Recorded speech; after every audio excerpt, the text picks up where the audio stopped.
Une nuit de novembre 1991 à Rennes, Marie-Thérèse Le Gall, 68 ans, enfile son manteau beige et glisse dans sa poche un billet de loto froissé. Elle dit à sa petite fille qu'elle revient dans 20 minutes. 20 minutes pour vérifier les numéros au bureau de tabac du coin.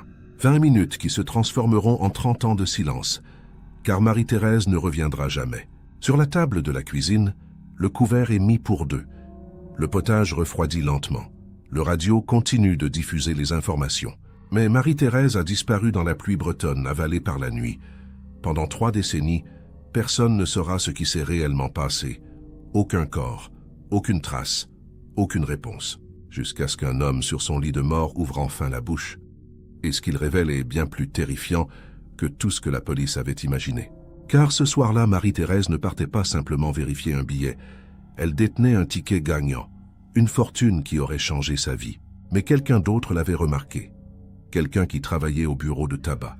Quelqu'un en qui elle avait confiance. Et ce quelqu'un a décidé que cette fortune lui revenait de droit. Ce que vous allez découvrir aujourd'hui est l'histoire d'une grand-mère assassinée pour un billet de loterie. Une histoire où la cupidité a transformé une soirée ordinaire en tragédie et où la vérité a attendu 30 ans avant de remonter à la surface. Avant de continuer, dites-moi en commentaire de quelle ville et de quel pays vous nous écoutez en ce moment. Cela nous aide énormément à comprendre notre communauté. Et si cette histoire vous intrigue déjà, abonnez-vous à la chaîne. Vous nous aiderez à atteindre notre objectif de 5000 abonnés. Merci infiniment pour votre soutien. Novembre 1991. Rennes vit au rythme tranquille d'une ville de province française. Les rues pavées brillent sous la pluie fine qui tombe sans interruption depuis le matin. Dans le quartier de Clenay, Marie-Thérèse Le Gall incarne la routine paisible d'une retraitée bretonne.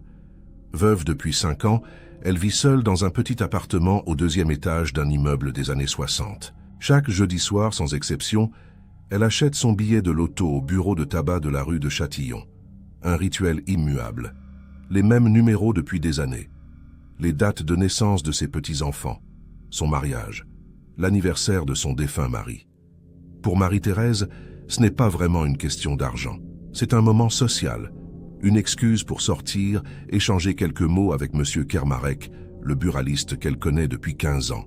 Ce jeudi 17 novembre ne devrait pas être différent des autres. Pourtant, ce soir-là marquera le début d'un mystère qui hantera Rennes pendant 3 décennies. Un mystère qui ne trouvera sa réponse qu'en 2021, lorsqu'un homme rongé par la culpabilité décidera enfin de libérer sa conscience. Mais pour comprendre ce qui s'est vraiment passé cette nuit-là, il faut d'abord comprendre qui était Marie-Thérèse et pourquoi son ticket de loto était bien plus qu'un simple bout de papier. Marie-Thérèse Le Gall est née en 1923 dans une ferme près de Vitré. Elle a connu la guerre, l'occupation, les privations. À 20 ans, elle épouse Jean Le Gall, un mécanicien de Rennes. Ensemble, ils construisent une vie modeste mais stable. 3 enfants, un appartement acheté à crédit, des vacances à Saint-Malo chaque été. Jean meurt en 1986 d'une crise cardiaque. Marie-Thérèse se retrouve seule avec sa petite retraite et les souvenirs. Mais elle ne se plaint jamais. Elle tricote des pulls pour ses petits-enfants. Elle cultive des géraniums sur son balcon. Elle regarde les jeux télévisés le soir. Et chaque jeudi, elle joue au loto. Ce rituel hebdomadaire représente bien plus qu'un simple jeu de hasard pour elle. C'est sa sortie, son moment de liberté. Le bureau de tabac de la rue de Châtillon devient son point d'ancrage social. Monsieur Kermarek, le propriétaire, la connaît bien. Il prépare toujours son billet à l'avance quand il la voit arriver. Il discute de la météo, des petits scandales du quartier, de la santé déclinante du président Mitterrand. Pour Marie-Thérèse, ces quelques minutes valent tous les jackpots du monde. Elle ne rêve pas vraiment de gagner. Elle joue par habitude, par tradition, par superstition peut-être. Mais ce jeudi 17 novembre 1991, quelque chose d'extraordinaire se produit. À 20h30, Marie-Thérèse est assise devant sa télévision. Elle tient son billet dans une main, un stylo dans l'autre. Les boules sortent une à une du tambour. 4, 15, 23, 31, 42, numéro chance, 7. Marie-Thérèse regarde son ticket. 1 fois, 2 fois, 3 fois. Son cœur s'emballe. Elle vérifie encore. Impossible. Tous les numéros correspondent. Elle vient de gagner au loto, le gros lot. Plusieurs millions de francs. Pendant quelques minutes, Marie-Thérèse reste paralysée sur son canapé. Elle ne peut pas y croire. Elle qui n'a jamais rien gagné de sa vie. Elle qui compte chaque centime depuis la mort de Jean. Elle qui refuse parfois les cadeaux de ses enfants par fierté. Voilà qu'elle détient entre ses mains de quoi transformer complètement son existence, de quoi aider ses enfants, de quoi gâter ses petits-enfants, de quoi voyager, enfin, voir l'Italie comme elle en a toujours rêvé. Les mains tremblantes, elle compose le numéro de sa fille aînée, Claudine. Mais la ligne est occupée. Elle essaie son fils. Pas de réponse. L'excitation est trop forte. Marie-Thérèse ne peut pas attendre jusqu'au lendemain. Elle doit vérifier. Elle doit être sûre. Elle doit voir les numéros imprimés officiellement, confirmer que ce n'est pas une erreur, que son rêve est bien réel. Elle regarde l'horloge. 20h50. Le bureau de tabac ferme à 21h30. Elle a le temps. Elle enfile son manteau beige, celui avec les gros boutons dorés que Jean lui avait offert pour leurs 30 ans de mariage. Elle glisse le précieux billet dans la poche intérieure. Elle vérifie qu'elle a ses clés. Elle crie à sa petite fille Sophie, qui fait ses devoirs dans sa chambre, qu'elle revient dans 20 minutes. Sophie, 15 ans, lève à peine les yeux de son cahier de mathématiques. Sa grand-mère sort toujours le jeudi soir. C'est la routine. Rien d'inhabituel. Elle entend la porte se refermer. Elle entend les pas de Marie-Thérèse descendre l'escalier. Elle entend la porte de l'immeuble claquer. Puis plus rien. Sophie retourne à ses équations. Elle ne sait pas encore que ces 20 minutes deviendront 30 ans. Elle ne sait pas encore qu'elle vient d'entendre sa grand-mère pour la dernière fois. Elle ne sait pas encore que le billet de loto qui devrait apporter la fortune va déclencher une tragédie. La rue de Châtillon est déserte ce soir-là. La pluie tombe toujours, froide et régulière. Les réverbères projettent des halos jaunâtres sur les trottoirs mouillés. Marie-Thérèse marche vite, protégeant son sac à main sous son manteau. Le bureau de tabac est à 5 minutes à pied. Elle connaît le chemin par cœur. Elle l'a fait des centaines de fois. Mais ce soir, chaque pas la rapproche non pas de la fortune, mais de son destin. Un destin qu'elle ne pouvait pas imaginer. Un destin scellé par la cupidité d'un homme qu'elle considérait comme un ami. À 21h05, Marie-Thérèse pousse la porte du bureau de tabac. La clochette tinte. L'odeur familière du tabac et du papier journal l'enveloppe. Monsieur Kermarek est derrière son comptoir, en train de faire ses comptes de la journée. Il lève les yeux et sourit.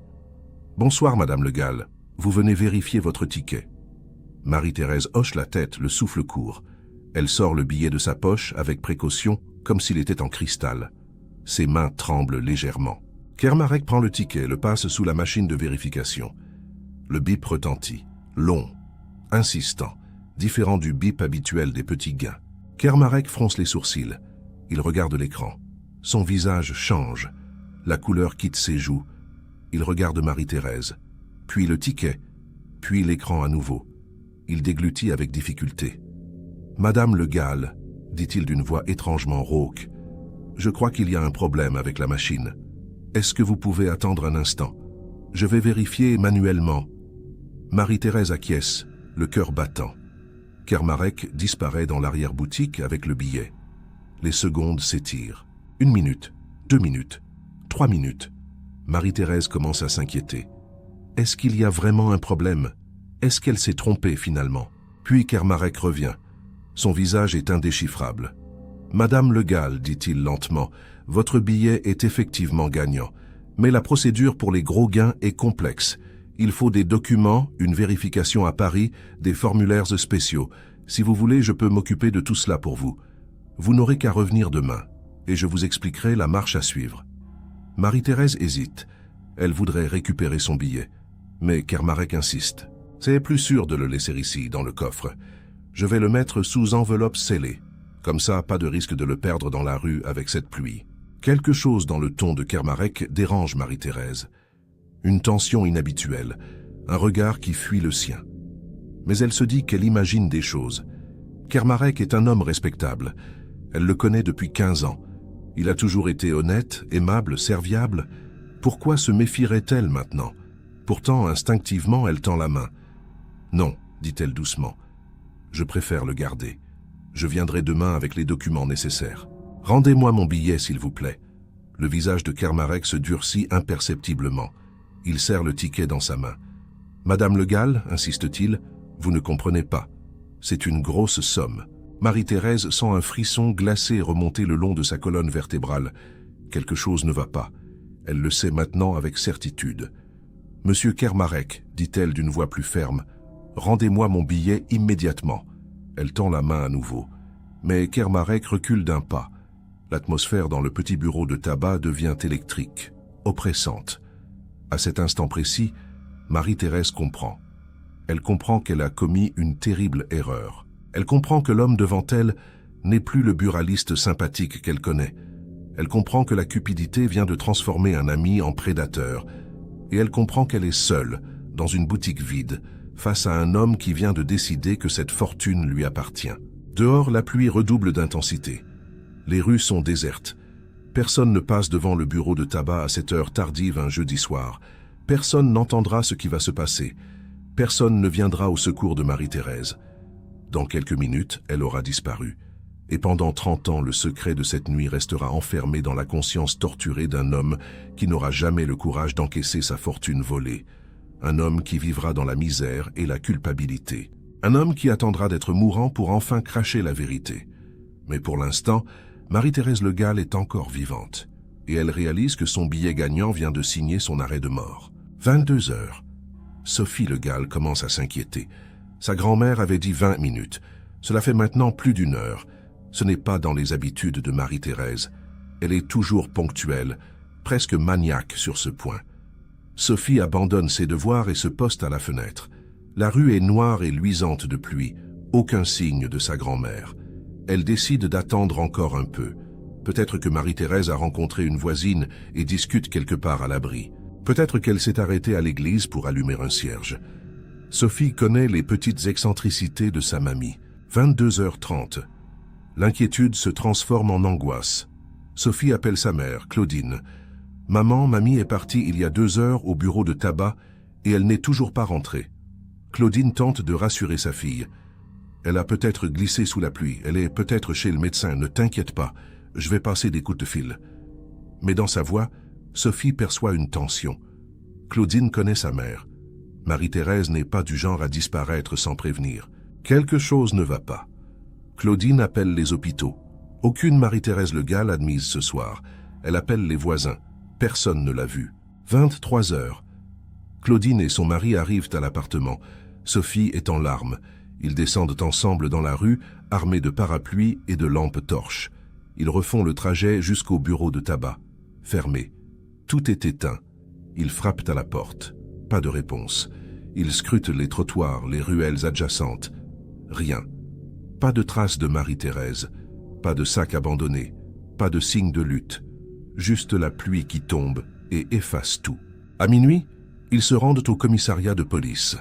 L'agent de permanence prend leur déposition avec un mélange de professionnalisme et de scepticisme bienveillant. Une personne âgée disparue quelques heures. Cela arrive souvent. Elles reviennent généralement. Mais Marie-Thérèse ne reviendra pas. Le lendemain matin, vendredi 18 novembre, une enquête officielle est ouverte. Les policiers interrogent les voisins, les commerçants du quartier. Personne n'a rien vu d'inhabituel la veille au soir. Le bureau de tabac était fermé quand les derniers passants sont rentrés chez eux vers 22 heures. Oui, la lumière était éteinte. Non, aucun bruit suspect, rien. Les enquêteurs se rendent chez M. Kermarek. Il ouvre la porte en peignoir, l'air ensommeillé et surpris. Oui, il connaît bien Madame Le Gall, une cliente fidèle. Non, il ne l'a pas vue jeudi soir. Il avait fermé tôt, vers 21 heures, car il ne se sentait pas bien. Un mal de tête terrible. Les policiers notent sa déclaration. Ils n'ont aucune raison de douter de lui. Kermarek est un commerçant respecté, installé dans le quartier depuis 20 ans. Marié, 2 enfants. Sans histoire. Son bureau de tabac est en règle. Rien à signaler. Les enquêteurs poursuivent leurs recherches ailleurs. Ils fouillent les berges de la Vilaine, pensant à un accident, une chute dans le fleuve. Ils inspectent les jardins publics, les parkings, les terrains vagues. Ils diffusent un avis de recherche avec la photo de Marie-Thérèse. Une femme de 68 ans, 1m60, cheveux gris courts, portant un manteau beige, vue pour la dernière fois jeudi soir dans le quartier de Clenay. Les jours passent. Puis les semaines. Aucune trace de Marie-Thérèse. Son compte en banque n'a enregistré aucun mouvement. Sa carte vitale n'a pas été utilisée. Personne ne l'a vue monter dans un train ou un bus. Elle s'est littéralement volatilisée. Les enquêteurs explorent différentes pistes. Fugue volontaire, peu probable pour une femme de cet âge, attachée à sa famille. Enlèvement. Mais pour quelle raison? Marie-Thérèse n'avait pas d'argent, pas d'ennemis connus. Accident. Mais où est le corps? Meurtre. Mais quel mobile? Quel suspect? L'affaire devient un mystère complet, un trou noir dans la réalité. Une femme qui disparaît en allant acheter du pain, ou plutôt vérifier un billet de loto. Claudine et ses frères vivent un cauchemar. Pas de corps signifie pas de deuil possible. Leur mère est quelque part, morte ou vivante, et ils ne savent pas. Cette incertitude est une torture psychologique. Claudine retourne sans cesse à l'appartement de sa mère, espérant y trouver un indice. Elle examine chaque détail. La table mise pour deux, le potage froid dans la casserole, le poste de radio encore allumé, les pantoufles près du canapé. Tout suggère un départ précipité mais prévu comme bref. Marie-Thérèse comptait revenir. Elle n'a pas emporté son sac de voyage. Ses bijoux sont dans leur écrin. Son livret d'épargne dans le tiroir du secrétaire. Rien ne manque. Sauf un détail que Claudine ne remarque pas immédiatement. Dans la corbeille à papier du salon, il y a une page de journal froissé. La page avec les résultats du loto du jeudi. Claudine la déplie machinalement. Elle voit les numéros entourés au stylo rouge. 4, 15, 23, 31, 42. Numéro chance 7. Elle fronce les sourcils. Sa mère jouait toujours les mêmes numéros. Elle cherche dans les affaires de Marie-Thérèse, trouve le carnet où elle notait ses grilles. Elle compare. Les numéros correspondent exactement. Son cœur se serre. Sa mère avait-elle gagné? Est-ce pour cela qu'elle était sortie si tard? Pour vérifier son billet, Claudine appelle immédiatement la police. L'enquêteur en charge du dossier, le capitaine Moreau, écoute attentivement. Il vérifie auprès de la Française des Jeux. Oui, un billet gagnant a été vendu à Rennes pour le tirage du 17 novembre. Non, il n'a jamais été réclamé. Le délai pour le réclamer est de 60 jours. Passé ce délai, la somme reviendra au budget de l'État. Moreau se rend à nouveau chez Kermarec. Le buraliste confirme que Madame Le Gall jouait chaque semaine. Oui, elle utilisait toujours les mêmes numéros.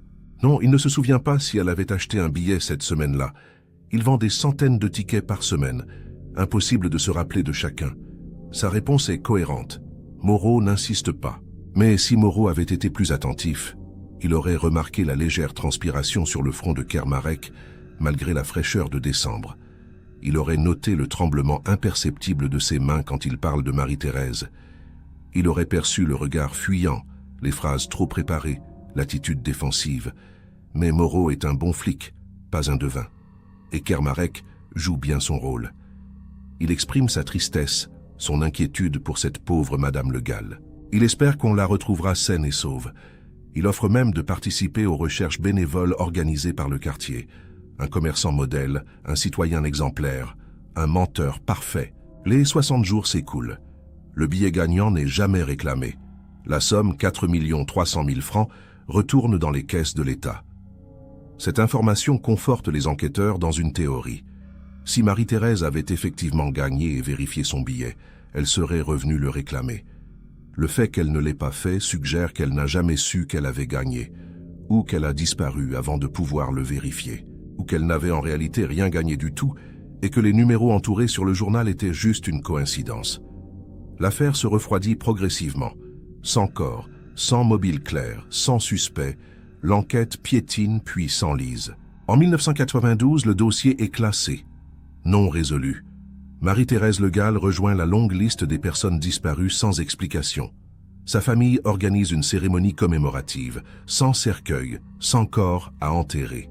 Juste des photos, des fleurs, des larmes et des questions sans réponse. Claudine fait une demande de déclaration judiciaire de décès. Elle est accordée en 1998, 7 ans après la disparition. Officiellement, Marie-Thérèse Le Gall est morte.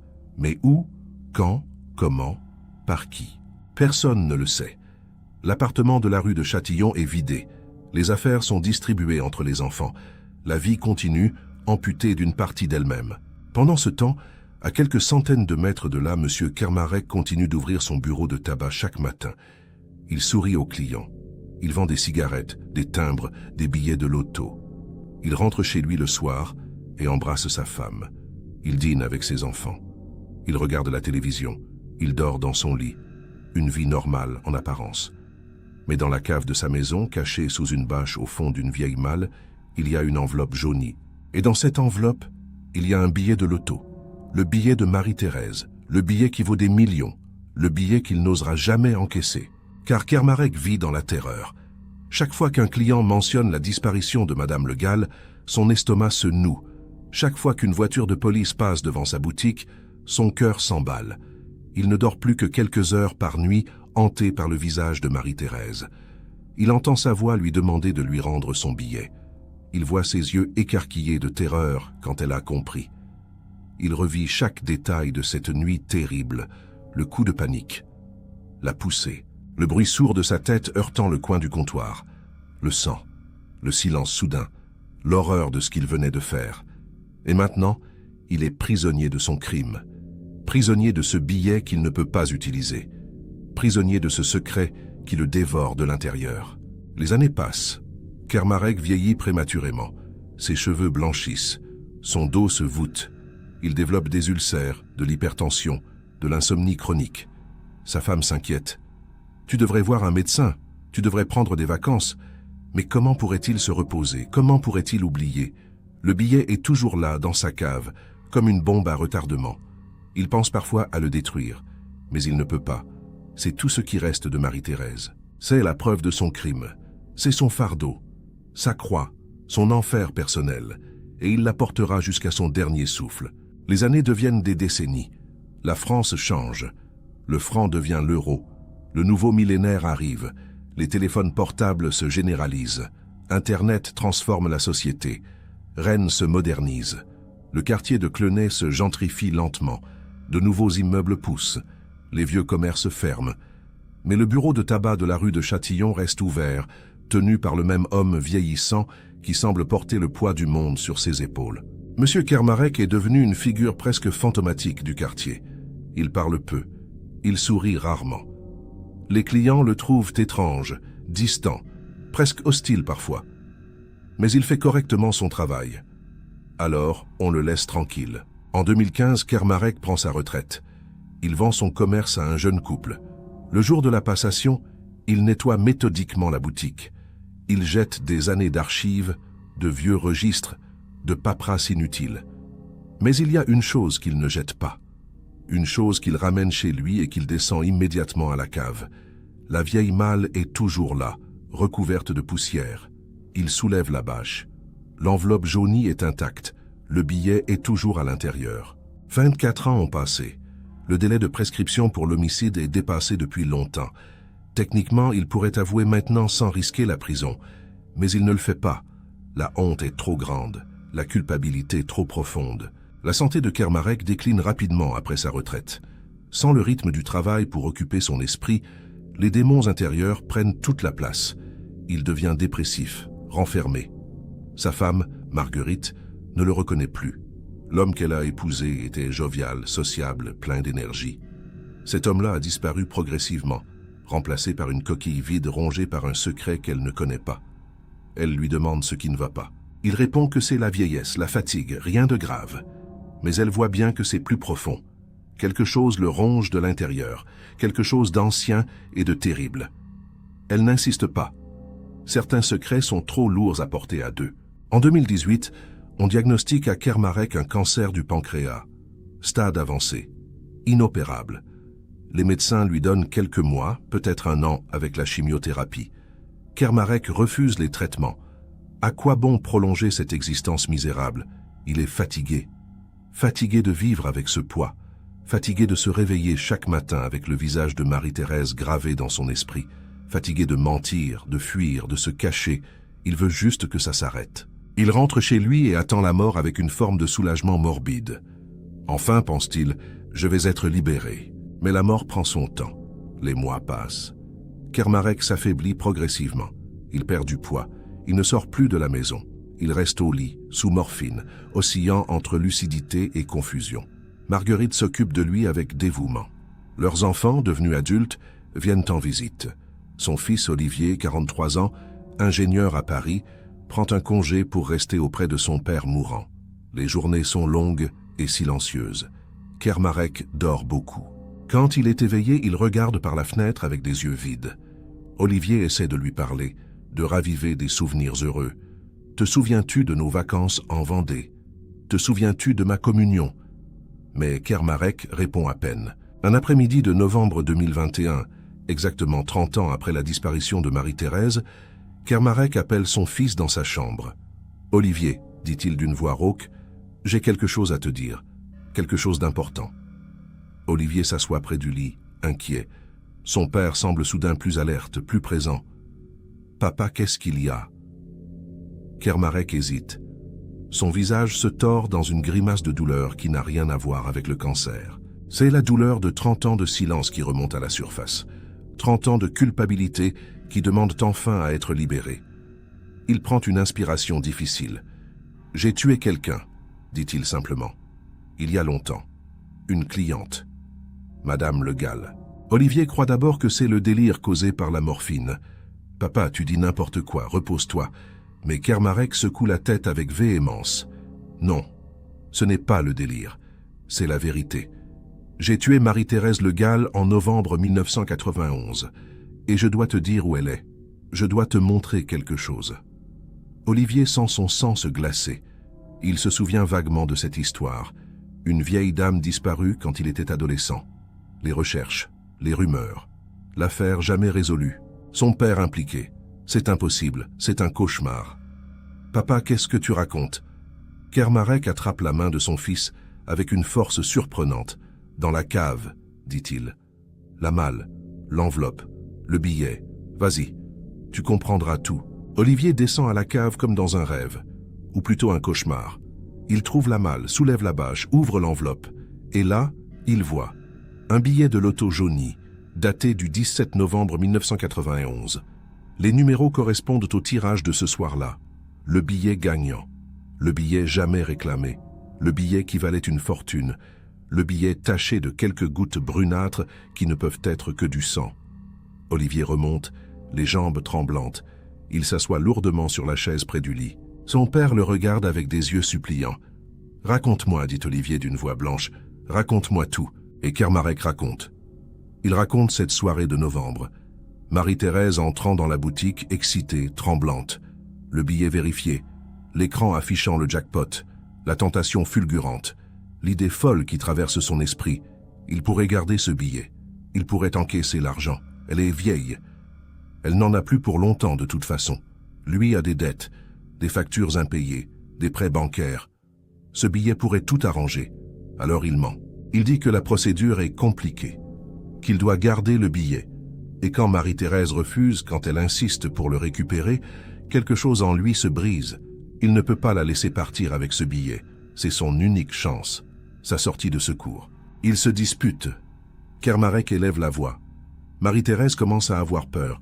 Elle menace d'appeler la police. Kermarek panique. Il ne réfléchit plus. Il agit par instinct. Il veut juste la faire taire. Il tend la main pour l'empêcher de partir. Elle recule, trébuche. Sa tête heurte le coin du comptoir avec un bruit horrible. Elle s'effondre. Le silence s'abat sur la boutique. Kermarek se penche. Marie-Thérèse ne bouge plus. Ses yeux sont ouverts, fixes. Du sang coule de sa tempe. Il vérifie son pouls. Rien. Elle est morte, d'un coup, d'un stupide accident. Mais un accident causé par sa cupidité. Un meurtre. Un homicide. Et maintenant, que faire? Kermarek explique à son fils comment il a paniqué. Comment il a fermé précipitamment la boutique. Comment il a attendu que la rue soit complètement déserte, passé minuit. Comment il a enveloppé le corps de Marie-Thérèse dans une vieille bâche de peintre qu'il avait dans l'arrière-boutique. Comment il l'a traîné jusqu'à sa camionnette garée dans la ruelle derrière le bureau de tabac. Comment il a roulé pendant 1 heure sortant de Rennes, prenant des chemins de campagne qu'il connaissait depuis son enfance. Comment il a trouvé un petit bois isolé près de Mordel. Comment il a creusé une tombe peu profonde avec une pelle qu'il gardait dans le véhicule. Comment il a enterré Marie-Thérèse sous les feuilles mortes et la terre humide. Il a gardé le billet. Il ne sait pas pourquoi. Peut-être pensait-il pouvoir l'encaisser un jour, Peut-être était-ce juste la preuve de son crime qu'il ne pouvait pas détruire. Il l'a caché dans sa cave, et il a vécu avec ce secret pendant 30 ans. 30 ans à regarder passer Claudine dans la rue sans oser croiser son regard. 30 ans à voir les affiches de recherche se faner sur les murs. 30 ans à entendre les gens parler du mystère de Madame Le Gall. 30 ans de torture mentale. 30 ans d'enfer. Et maintenant, au seuil de la mort, il ne peut plus porter ce poids. Il doit libérer la vérité. Il doit permettre à la famille de Marie-Thérèse de savoir enfin, de pouvoir faire leur deuil, d'enterrer leur mère. Olivier écoute, pétrifié. Son père, son héros d'enfance. L'homme qui lui a appris à faire du vélo, qui l'emmenait pêcher le dimanche, qui l'a aidé à faire ses devoirs. Cet homme est un meurtrier, un assassin qui a vécu une double vie pendant des décennies. Comment est-ce possible? Comment ne l'a-t-il jamais remarqué? Les pièces du puzzle se mettent en place. La dépression chronique de son père, ses insomnies, son refus de parler de certains sujets, sa culpabilité omniprésente, qui imprégnait chaque geste, chaque mot. Olivier comprend maintenant. Et il doit faire face à une décision impossible. Que faire de cette confession?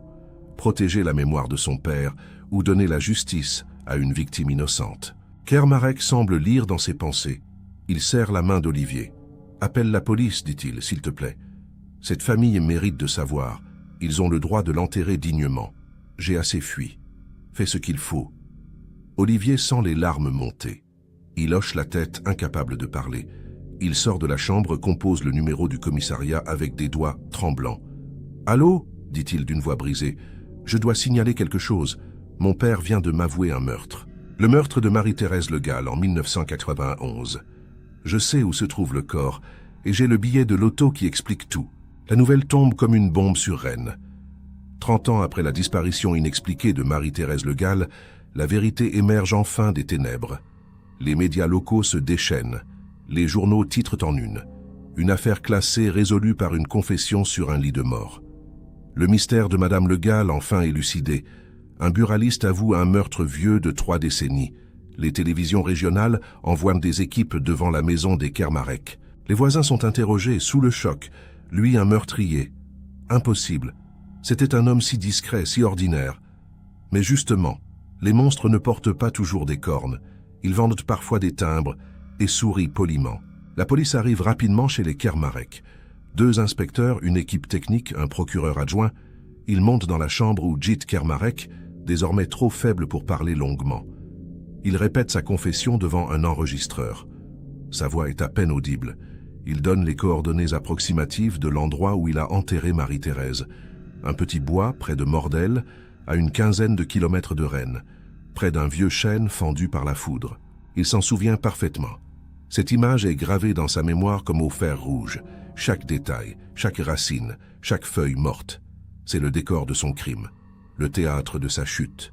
Les inspecteurs redescendent à la cave avec Olivier. Ils récupèrent l'enveloppe, le billet, la malle complète. Tout sera analysé en laboratoire. Mais déjà, à l'œil nu, on distingue les taches brunâtres sur le papier jauni. Du sang. Probablement celui de Marie-Thérèse. L'ADN confirmera. Ce billet est une pièce à conviction extraordinaire. Il explique tout. Le mobile, la chronologie, la raison pour laquelle personne n'a jamais réclamé le jackpot. Marie-Thérèse n'en a pas eu l'occasion. Elle a été tuée avant même de pouvoir profiter de sa chance inouïe. Tuée pour un bout de papier qui n'a finalement enrichi personne, ni elle, ni son meurtrier. Juste un gaspillage absolu, une vie volée pour rien. Le lendemain matin, une équipe de recherche se déploie dans le bois de Mordel. Policiers, techniciens, chiens, géoradars. Les indications de Kermarek sont précises. Le chêne fendu est facilement identifiable. Quelques mètres au sud, sous un petit monticule recouvert de végétation, les chiens signalent quelque chose. On commence à creuser, avec précaution, avec respect. Ce n'est plus seulement une scène de crime, c'est une tombe, celle d'une femme qui attendait depuis 30 ans qu'on vienne la chercher. Après 2 heures de fouilles minutieuses, les premières traces apparaissent. Des fragments de tissu, beige, un manteau, puis des ossements, un crâne, le squelette presque complet de Marie-Thérèse Le Gall. Le médecin légiste examine les restes sur place. L'état de conservation est remarquable compte tenu du temps écoulé. Le sol acide et la profondeur de la tombe ont protégé partiellement les ossements. On distingue clairement un traumatisme crânien. Une fracture nette à la tempe droite, compatible avec le récit de Kermarek. Un choc violent contre un objet contondant.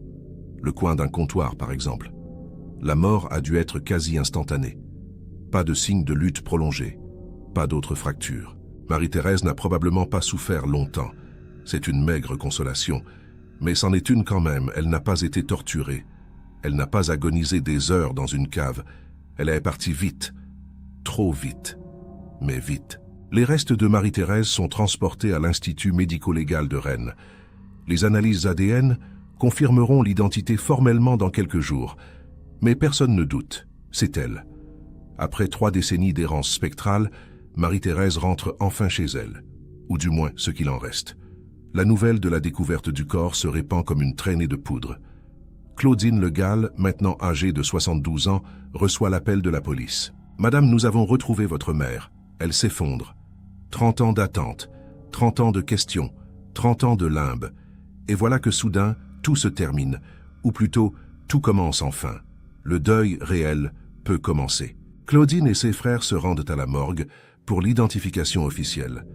On ne leur montre évidemment pas les ossements directement, mais on leur présente les objets retrouvés avec le corps.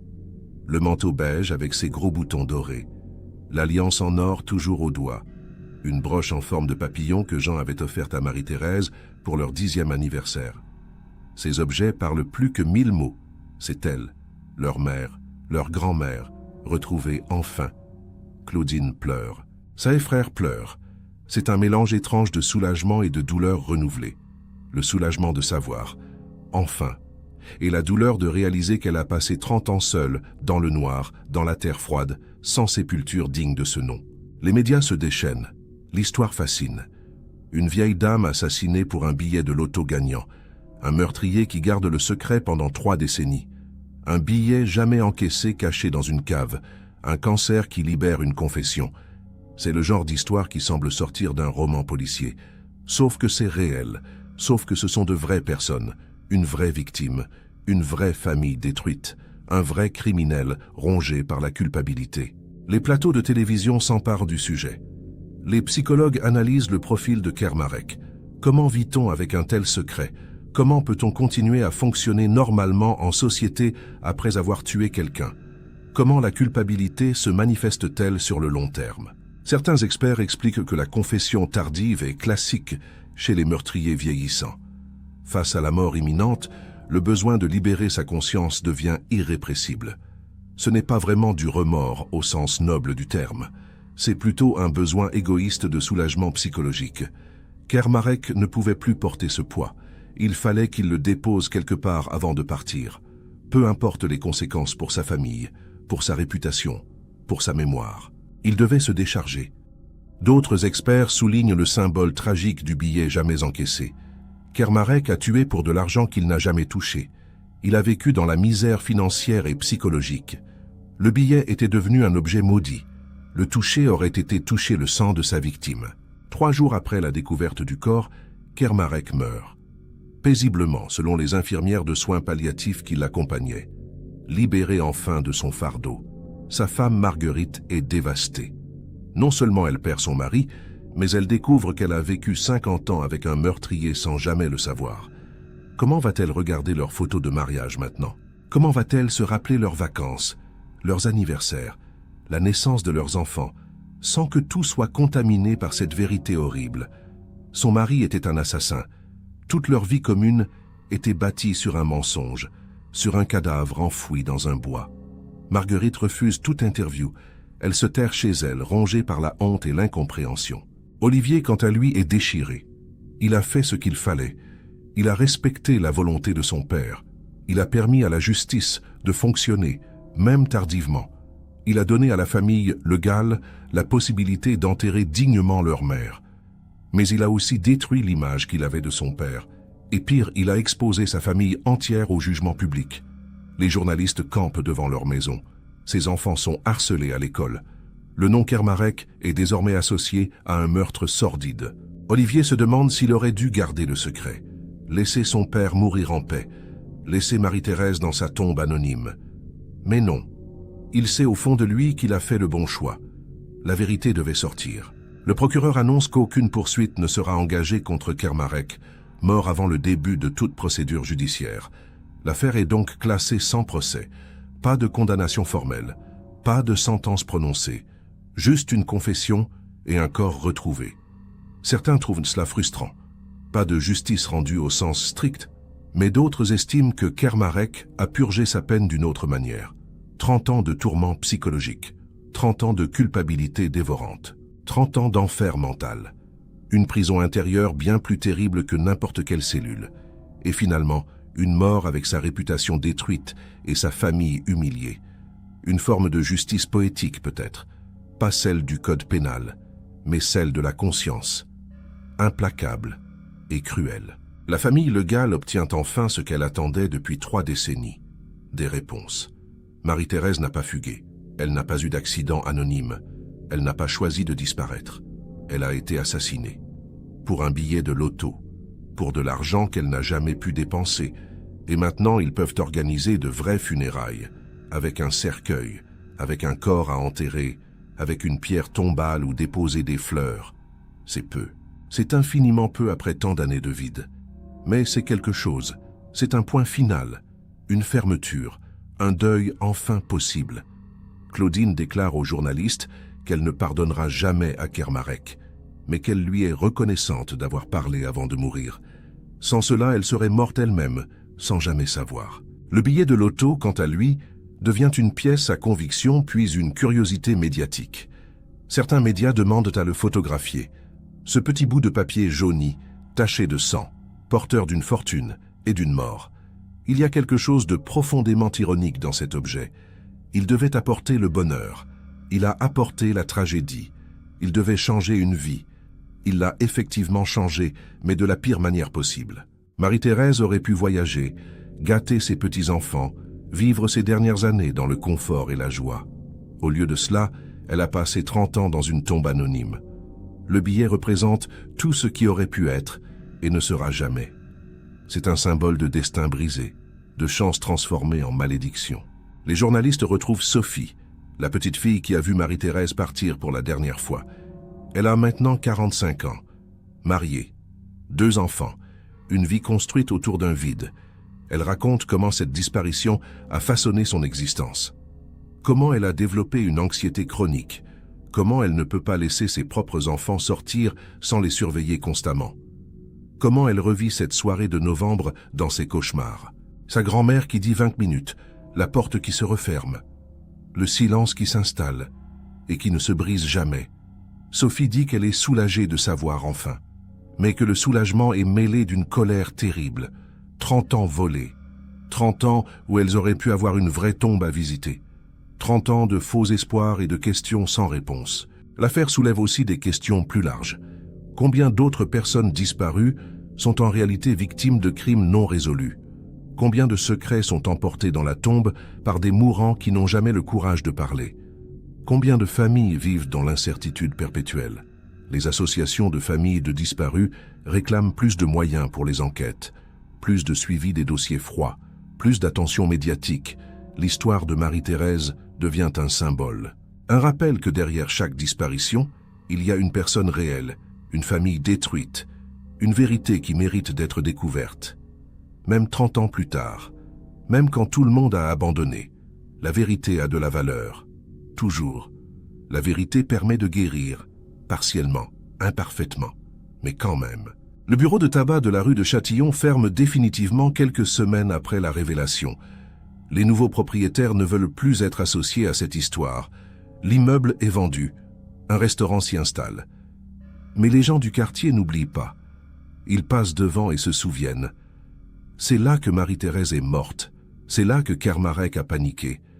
C'est là qu'une vie s'est arrêtée et qu'un mensonge de 30 ans a commencé.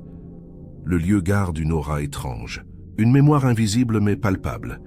Certains soirs de novembre, quand la pluie tombe comme elle tombait cette nuit-là, on pourrait presque voir le fantôme d'une vieille dame en manteau beige pousser la porte, presque entendre la clochette tinter, presque sentir la tragédie se rejouer, encore et encore. Dans une boucle temporelle éternelle, les mois passent. L'affaire quitte progressivement les gros titres. D'autres histoires prennent le relais. d'autres drames, d'autres scandales. C'est la nature du cycle médiatique. Mais pour la famille Le Gall, l'histoire ne se termine pas. Elle continue.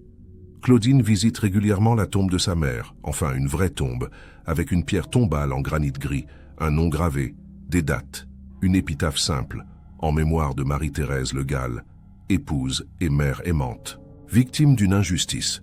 Que son repos soit enfin paisible. Claudine y dépose des géraniums, les fleurs préférées de sa mère. Elle parle à la pierre, elle raconte sa vie, elle présente ses petits-enfants que Marie-Thérèse n'a jamais connus. Elle pleure, elle rit parfois aussi, se rappelant les bons moments. L'histoire de Marie-Thérèse et du billet maudit fait le tour des podcasts de True Crime. Des documentaires sont réalisés, des livres sont écrits. L'affaire fascine parce qu'elle touche à quelque chose d'universel.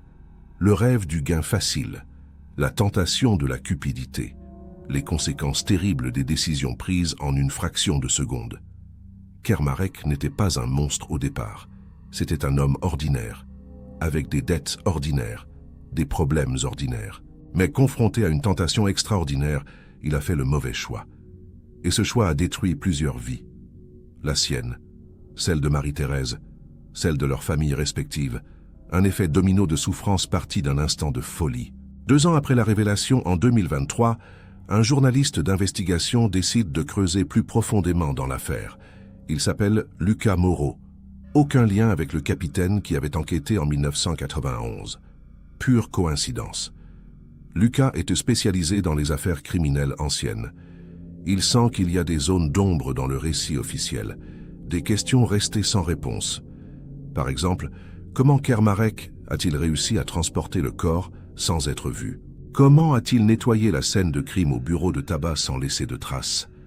Les enquêteurs de 1991 n'avaient rien trouvé de suspect dans la boutique.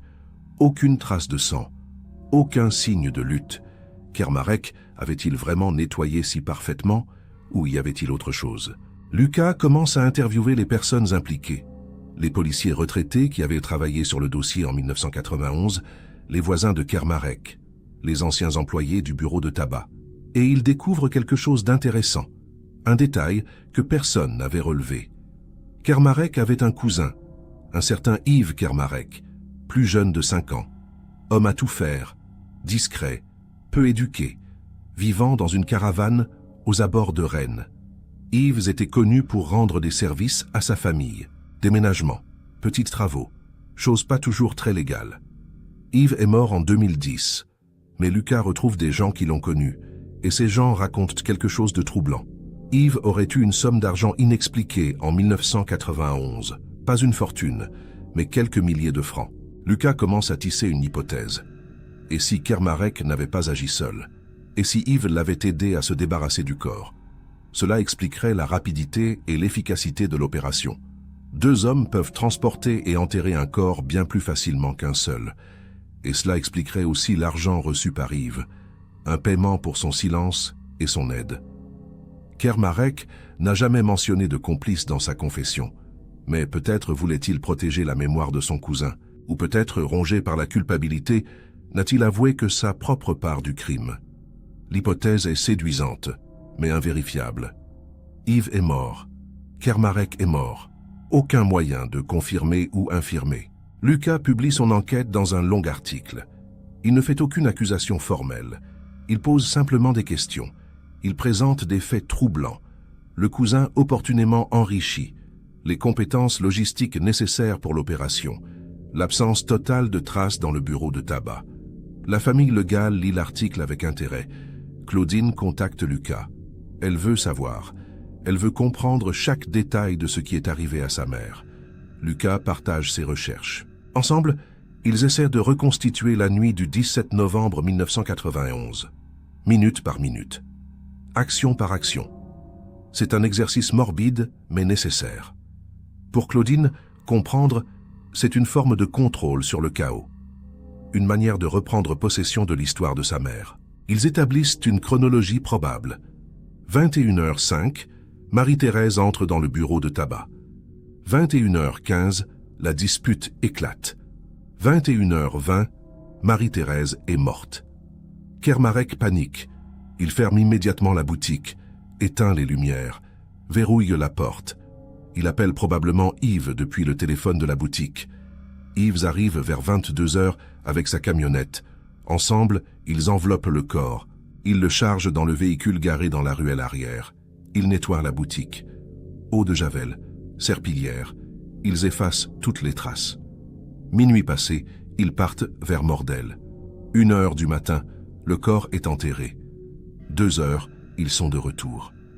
Yves repart avec son argent. Kermarek reste seul avec son secret. Cette reconstruction, bien que spéculative, apporte une forme de clarté. Elle rend le crime moins abstrait, plus concret, plus réel. Et paradoxalement, cela aide Claudine. Elle peut visualiser maintenant. Elle peut placer les événements dans un ordre logique. Ce n'est plus un trou noir incompréhensible. C'est une séquence d'actions, horrible, mais compréhensible. Des hommes paniqués faisant des choix terribles. Des hommes ordinaires transformés en criminels par une succession de mauvaises décisions. Claudine dit à Lucas qu'elle ne cherche pas à haïr. Elle a déjà trop haï. Elle cherche juste à comprendre et à faire en sorte que l'histoire de sa mère ne soit pas oubliée. Que Marie-Thérèse ne soit pas réduite à une victime anonyme, mais reconnue comme une personne, avec une vie, des rêves, une famille. Lucas écrit un livre sur l'affaire. Il l'intitule « Le billet maudit ». Le livre sort en 2024 et connaît un succès modeste. Les gens sont fascinés par cette histoire de cupidité, de secret et de rédemption tardive. Le livre est traduit en plusieurs langues. Des adaptations sont envisagées. Claudine participe à la promotion. Elle accepte des interviews. Elle raconte sa mère. Pas la victime, la personne. Marie-Thérèse qui aimait tricoter, qui faisait les meilleures crêpes de Bretagne, qui racontait des histoires à ses petits-enfants, qui riait fort et avait un caractère bien trempé, une femme réelle, pas juste un nom dans un fait divers. Claudine veut que le monde se souvienne de cela. Sa mère était quelqu'un, elle comptait, elle compte encore. Le livre relance aussi un débat sur les loteries et leur impact social. Combien de vies ont été détruites par l'appât du gain? Combien de crimes ont été commis pour des billets gagnants? Combien de familles se sont déchirées pour des héritages de jackpot? Les statistiques sont édifiantes. Un pourcentage non négligeable de gagnants de grosses sommes finissent ruinés, déprimés ou victimes de crimes. L'argent facile n'apporte pas le bonheur. Il apporte des problèmes, des tensions, des tentations. Marie-Thérèse n'a même pas eu le temps de découvrir ses problèmes. Elle a été tuée avant, tuée pour une fortune qui n'a enrichi personne. C'est peut-être la plus grande ironie de toute cette histoire. Le billet gagnant n'a créé que des perdants. En 2025, la ville de Rennes décide d'installer une petite plaque commémorative. Pas à l'emplacement du bureau de tabac, devenu restaurant, mais dans le square près de l'appartement de Marie-Thérèse, une plaque discrète, en mémoire de Marie-Thérèse Le Gall, victime d'un crime, symbole de toutes les personnes disparues qui attendent qu'on les retrouve. La cérémonie d'inauguration est simple, quelques dizaines de personnes, la famille, des amis, des représentants de la ville, des associations de victimes. Le maire prononce un discours. Il parle de justice, de mémoire, de l'importance de ne jamais abandonner la recherche de la vérité. Claudine dépose une gerbe de géranium au pied de la plaque. Elle pleure doucement. Ses petits-enfants l'entourent. Une nouvelle génération qui n'a jamais connu Marie-Thérèse, mais qui porte sa mémoire. Sophie, la petite fille qui était présente cette dernière soirée, prend la parole. Sa voix tremble. Elle dit qu'elle a passé 34 ans à se demander si elle aurait pu faire quelque chose, si elle aurait dû insister pour accompagner sa grand-mère, si elle aurait dû s'inquiéter plus tôt. Elle dit que la thérapie l'a aidée à comprendre qu'elle n'était pas responsable, qu'elle n'était qu'une adolescente, que le seul responsable était Kermarek, et peut-être Yves, mais certainement pas elle. Elle dit qu'elle a pardonné à la petite fille qu'elle était, et qu'elle espère que sa grand-mère, où qu'elle soit, a trouvé la paix. Les gens applaudissent doucement. Il y a quelque chose de profondément émouvant dans ce moment. Une boucle qui se referme. Un deuil qui se termine enfin. L'histoire de Marie-Thérèse continue de circuler sur Internet. Des forums de true crime analysent chaque détail. Des youtubeurs créent des vidéos explicatives. Des podcasts consacrent des épisodes à l'affaire. Certains sont respectueux, d'autres sont sensationnalistes. Claudine a appris à faire la différence. Elle ne peut pas contrôler comment son histoire est racontée, mais elle peut contrôler sa propre narration. Elle a créé un petit site web, dédié à la mémoire de sa mère, avec des photos, des anecdotes, des recettes, les fameuses crêpes de Marie-Thérèse, son pull tricoté main, sa collection de dés à coudre, tous ces petits détails qui font une vie, qui font une personne. Le site reçoit quelques centaines de visites par mois. Pas énorme, mais suffisant. Suffisant pour que Marie-Thérèse existe encore, pour que son souvenir vive. Marguerite Kermarec, la veuve, vit recluse. Elle a déménagé, changé de nom, coupé les ponts avec presque tout le monde, sauf ses enfants. Olivier et sa sœur maintiennent le contact. Ils ne peuvent pas abandonner leur mère. Ce n'est pas sa faute. Elle ne savait rien. Elle était une victime aussi, d'une certaine manière. Victime d'un mensonge qui a duré toute sa vie adulte. Marguerite refuse toujours de parler publiquement. Mais en privé, elle a confié à Olivier qu'elle pense souvent à Marie-Thérèse, qu'elle se demande si des signes lui avaient échappé, si son mari avait changé après novembre 1991. Et effectivement, rétrospectivement, il y avait eu un changement. Une tristesse nouvelle, une distance. Mais Marguerite avait pensé que c'était le stress du travail, ou la crise de la quarantaine. Jamais elle n'aurait imaginé. Jamais. Olivier, quant à lui, a écrit une lettre à Claudine. Une lettre longue et difficile. Il y exprime ses regrets. Il dit qu'il aurait voulu que les choses se passent autrement, que sa famille n'ait jamais croisé la route de Marie-Thérèse ce soir-là. Il dit qu'il ne demande pas pardon car il sait que ce n'est pas à lui de demander. Il n'a rien fait de mal personnellement, mais il porte le poids du nom de famille, le poids de l'héritage. Il dit qu'il essaie d'être un homme meilleur que son père, d'élever ses enfants dans l'honnêteté et l'intégrité, de réparer autant que possible le mal causé. Claudine reçoit la lettre. Elle la lit plusieurs fois. Elle pleure. Puis elle répond. Elle dit qu'elle ne tient pas Olivier responsable, qu'elle reconnaît son courage d'avoir parlé. Sans lui, elle ne saurait toujours rien. Elle lui dit merci. Un merci étrange, douloureux, mais sincère. Le billet de l'auto lui-même a disparu des archives de la police. Pas perdu, détruit. Conformément à la procédure après la clôture du dossier, il a été incinéré, réduit en cendres. Peut-être est-ce mieux ainsi. Ce bout de papier avait déjà causé assez de mal. Il ne méritait pas de finir dans un musée ou une collection morbide. Il méritait de disparaître, de retourner au néant, comme s'il n'avait jamais existé, comme si cette nuit de novembre 1991 n'avait jamais eu lieu. Mais bien sûr, elle a eu lieu. On ne peut pas effacer le passé. On peut juste apprendre à vivre avec, à l'intégrer, à le transformer en quelque chose qui a du sens. C'est ce que Claudine essaie de faire. Chaque jour, avec plus ou moins de succès. Les années continuent de passer. 2026, 2027. L'affaire s'éloigne progressivement dans le temps. Elle devient une histoire qu'on raconte, un fait divers qu'on se remémore. Vous vous souvenez de cette dame et du billet de l'auto? Oui, quelle histoire incroyable, tragique, mais fascinante. Les gens discutent pendant quelques minutes, puis passent à autre chose. C'est normal, c'est humain, on ne peut pas porter éternellement le poids des tragédies des autres. Mais pour la famille Le Gall, ce n'est pas une histoire. C'est leur vie. C'est leur mère, leur grand-mère, leur arrière-grand-mère. C'est un vide à leur table lors des repas de famille. C'est une absence aux anniversaires, aux mariages, aux naissances. C'est une plaie qui cicatrise lentement, très lentement, mais qui cicatrise quand même. Claudine vieillit. Elle a maintenant 77 ans. Sa santé décline doucement. Elle sait qu'elle n'a plus beaucoup d'années devant elle. Elle pense de plus en plus à sa mère. Elle se demande ce qu'elles auraient fait ensemble si Marie-Thérèse avait vécu. Si elle avait eu ces 30 années supplémentaires, elles auraient voyagé peut-être en Italie, comme Marie-Thérèse en rêvait. Elles auraient cuisiné ensemble, tricoté ensemble, regardé des séries télévisées ensemble. Tous ces petits moments banals qui font la richesse d'une vie. Tous ces moments volés par Kermarec, pour rien, pour un billet qu'il n'a même pas osé encaisser. C'est cette absurdité qui fait le plus mal, l'inutilité totale du crime, le gaspillage pur et simple, une vie précieuse échangée contre rien, contre le néant, contre la culpabilité et la honte. Mais Claudine essaie de ne pas finir sur l'amertume. Elle essaie de se concentrer sur les bons souvenirs, les 68 années que sa mère a vécues, pas les 30 années qu'elle a passées dans une tombe. Marie-Thérèse a eu une vie, pas toujours facile, pas toujours heureuse. mais une vie quand même. Elle a aimé. Elle a été aimée. Elle a élevé ses enfants. Elle a connu ses petits-enfants. Elle a ri. Elle a pleuré. Elle a existé. Et c'est cela que Claudine choisit de retenir. L'existence, pas l'absence. La vie, pas la mort. C'est difficile. Certains jours sont plus durs que d'autres. Mais c'est possible.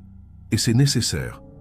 Pour continuer, pour survivre, pour honorer la mémoire de Marie-Thérèse, non pas comme une victime, mais comme une personne qui a vécu.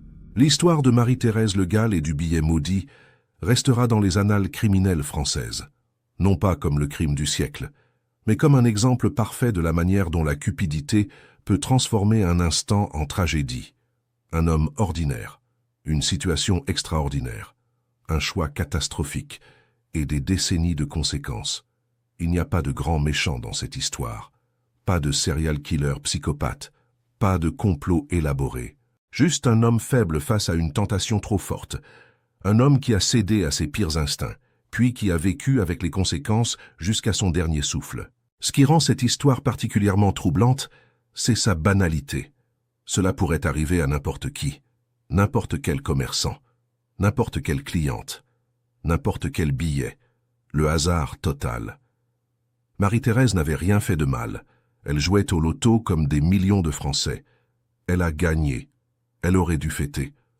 Au lieu de cela, elle a rencontré quelqu'un qui a décidé que sa fortune lui revenait. Quelqu'un qui a pris sa vie pour quelque chose qu'il n'a même pas eu le courage d'utiliser. C'est d'une ironie tragique absolue. Le billet devait changer une vie. Il a effectivement changé plusieurs vies, mais uniquement en les détruisant. Aujourd'hui, quand on marche dans les rues de Rennes, rien ne rappelle vraiment cette histoire. Le restaurant a remplacé le bureau de tabac. Les touristes passent sans savoir. La vie continue, comme toujours. Mais pour ceux qui savent, il y a une présence invisible. Un souvenir, une leçon peut-être, sur la fragilité de nos existences, sur la rapidité avec laquelle tout peut basculer, sur l'importance de faire les bons choix, sur les conséquences à long terme de nos actions. Kermarek a fait un mauvais choix, un seul, et il a passé le reste de sa vie à le payer, tout comme Marie-Thérèse a payé, tout comme leurs familles ont payé. Un seul mauvais choix, des décennies de souffrance.